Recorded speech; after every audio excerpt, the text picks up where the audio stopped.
তারেক আমজনতা দল লিখে সার্চ দিলে আসবে। আমজনতা দলের সদস্য সচিব তারেক রহমানকে বিতর্ক পিছুই ছাড়ছে না। এবারের নির্বাচনে দলের নিবন্ধন পাওয়ার আশা থেকে শুরু করে প্রার্থী হওয়া পর্যন্ত নানা কর্মকাণ্ডে সমালোচনার জন্ম দিয়েছেন তিনি।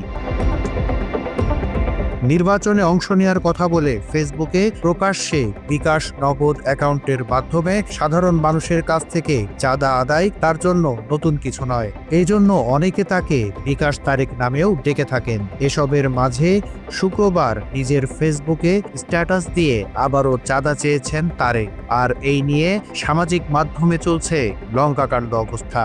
এই দিন তারেক লিখেছেন, আলহামদুলিল্লাহ, আমার এই লিফলেটটি 55 পয়সা করে লেগেছে।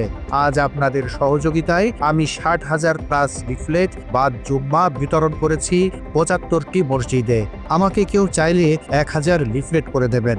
1000 লিফলেটে 550 টাকা লাগে মাত্র। একই সাথে অর্থ আদায়ের মাধ্যম হিসেবে বরাবরের মতো বিকাশ নগদে একাধিক নাম্বার জুড়ে দিয়েছেন তিনি। এমনকি বিকল্প মাধ্যম হিসেবে একাধিক ব্যাংক অ্যাকাউন্টের নম্বরও উল্লেখ করেছেন তারেক। এই নিয়ে হাস্যরসে মেতে উঠেছেন সামাজিক মাধ্যম ব্যবহারকারীরা। প্রতিবেদন লেখা পর্যন্ত তার ওই পোস্টে প্রতিক্রিয়া জানিয়েছেন অন্তত 13,000 অনুসারী। এর মধ্যে অন্তত 9,000-এরও বেশি মানুষ হাসির ইমোজি দিয়ে নিজেদের অবস্থান পরিষ্কার করেছেন। ওই পোস্টের কমেন্ট সেকশনেও বেশিরভাগ মানুষ নেতিবাচক মন্তব্য করেছেন। ফাহিম আহমেদ নামে একজন লিখেছেন, তোমাকে অর্থ দিয়ে সাহায্য না করতে পারলেও গালি দিয়ে সাহায্য করতে পারবো, চিন্তা করো না। কচি ভুইয়া নামে একজন লিখেছেন, হিরো আলমের চেয়েও বেশি বিনোদন দিচ্ছে। আবু সাইদ নামে আরেক ফেসবুক ব্যবহারকারী লিখেছেন, আমাদের কেন্দ্রীয় মসজিদের সামনে প্লেট নিয়ে বসেন, মোটামুটি 1 কোটি দাম পেয়ে যাবেন আশা করি।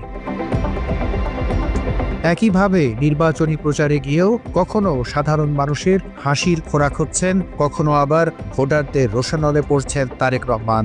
কোনো সমস্যা নাই, ব্যবসা না করি আমি, আম তারেক হলে আপনি মরিস করিম, মরিস রহিম। তেমনই এক ভিডিওতে দেখা যায় নির্বাচনের পর তারেককে আর কখনো মাঠে দেখা যাবে না বলে তার কাছেই আশঙ্কা প্রকাশ করেছেন ওই এলাকার এক ভোটার। ইলেকশন ভরার দেখুন, আপনার সাথে দেখা হয়নি, এখানে অনেকের সাথে নিয়মিত দেখা সাক্ষাৎ হয়। আমি মার্কেটে দেখি।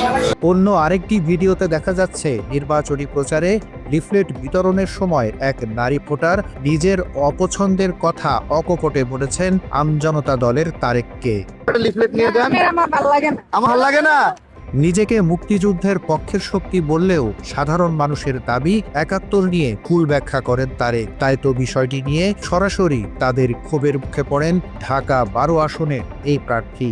কথা বলেন, আপনি সঠিক ইতিহাস পড়েন। কি ইতিহাস?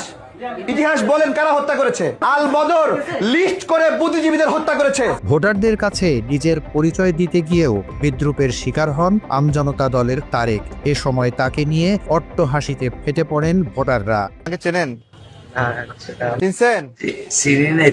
তারেক আমজনতা দল লিখে সার্চ দিলে আসবে। ও ভাই, আপনার নামে সার্চ দিলাম, মোটা একটা মহিলার ছবি আসলো আর আমের ছবি আসলো। সামাজিক মাধ্যমে ছড়িয়ে পড়া আরেকটি ভিডিওতে তারেককে হকার বানিয়ে পোস্ট দিয়েছে ফেসবুক ব্যবহারকারীরা।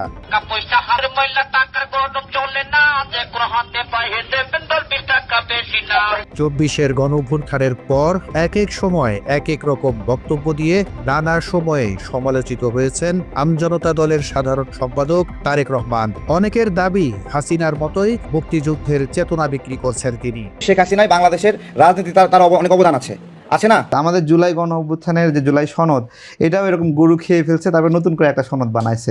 জুলাই গণ অভ্যুত্থানে হাদির অবদান কি? বাংলাদেশের সংকটে হাদিকে এদেশের মানুষ পায়নি। বাংলাদেশ যখন কাঁদছিল, বিপদে পড়েছিল, তখন হাদিরা সিনা টান টান করে দাঁড়ায়নি, তখন কিন্তু মির্জা আব্বাস ভাইরা দাঁড়িয়েছিল। তারেকের বিতর্কিত এসব মন্তব্যের কারণে সামাজিক যোগাযোগ মাধ্যমে তাকে এক হাত নিয়েছেন নেটিজেনরা। তারই ধারাবাহিকতায় নির্বাচনী প্রচারেও তাকে নিয়ে হাস্যরসে মেতে উঠেছেন কেউ কেউ। অনেকের মতে জামাত বিএনপির হাড্ডাহাড্ডি লড়াইয়ের এই কঠিন পরিস্থিতিতে তারেকের মতো প্রার্থীরা তাদের মানসিকভাবে চাঙ্গা করছে বিনোদন দিয়ে। আসসালামু আলাইকুম, ভালো আছেন? আমি তারেক, আমার মার্কা প্রজাপতি। ও টিন ভাঙা, লোহা ভাঙা, প্লাস্টিকের চেয়ার ভাঙা, ডাম ভাঙা, টাং ভাঙা, বিটকিস ভাঙা, লাকিস ভাঙা, মোবাইল ভাঙা, সাদা লাইট, কালা লাইট, দলা লাইট, লাল লাইট, চেক লাইট।